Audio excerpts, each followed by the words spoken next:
The next property we're going to talk about is font size. Again, an easy one. Not easy, but clear. It's clear that this is going to affect the font size of our element. So we're going to add an H3 with your name. You know the drill.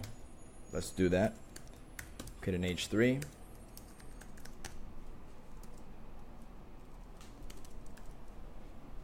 Boom, we're done with the first step.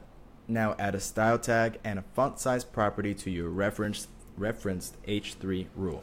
So we create our style tag. Give ourselves some room. And we're going to reference that H3. Give ourselves some room to work. And we're going to add a font size property. That's all for now. Again, it is lowercase, and don't forget the dash. Plus, the regular staples of a CSS rule. Now add a size in pixels. Let's just do 16 pixels for this one. Now I'm going to write this out here, but I think we're going to have to keep moving into the lesson so we can actually see the differences.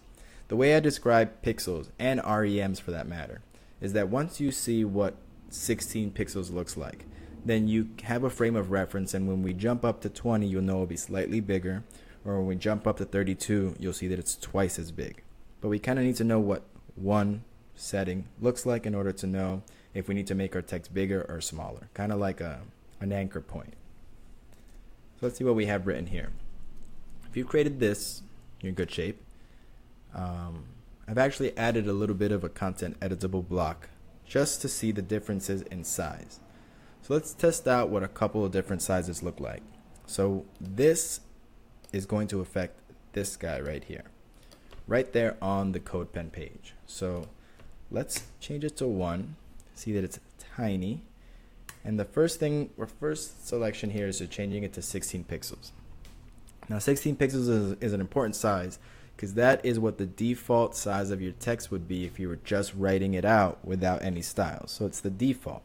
So it's good to see what the default looks like. Now we're going to change it to 10. You see that it's a little bit smaller, just about unreadable. So that's why 16 is the default, because it's a kind of just a good point to say, hey, it's not too big, it's not too small, it's just the regular size of what text is. Now if you set it to 100, now we're talking. I mean, there's not much to say here. This is what 100 pixels looks like. Too big to be regular text, and a little too big to be a heading as well. More like this was what would go on a hero element, or something that like is at the very top of your page, like welcome or something like that. Now let's change it to a different classification altogether. See how I removed it and it went right back to what looks like 16 pixels? Because that's the default. Or is it 14? No, it's 16. Now we're going to change it to 1 REM. The R stands for relative.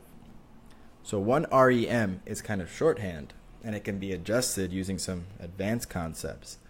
But pretty much is this: when you set a size and then you set your size to be 1 REM, you don't have to come up with larger and larger numbers. You're kind of like making it equal to this 1 REM. Now we haven't set any default sizes. We're not talking about that right now.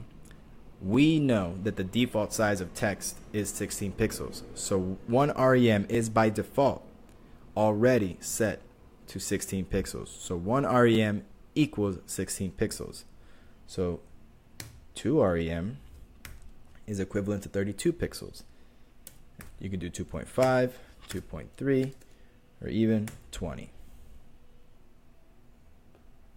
Just a different way, a more common way, honestly, than just writing exact pixels, because there's a lot going on where it can be better for responsive design because it's relative to its other text elements and everything is in line. But just remember that 1 REM by default equals 16 pixels. That's why I had you do 2 REM, 32, and 1 EM following similar rules, but we're not going to get into that. And then just for fun, let's throw 1000 px on there. And there it is. So for the purposes of this lesson, just remember that 16 pixels is the default.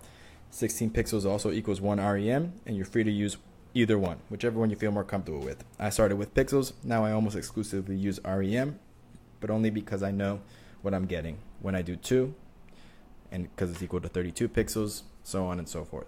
Let's move on to the challenge. Oh, I got a lot of stuff written here. Some of these challenges will change. I'm anticipating simplifying the font family one, but we'll get to that in a little bit. Let's see what we have here. Challenge, step 1, add an H4 with your name. You know the drill. H4, Lennyroy. Oops. Now add a style tag. We could probably fly through this now.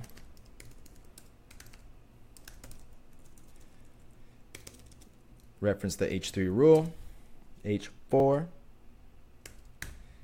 Yep, an H4.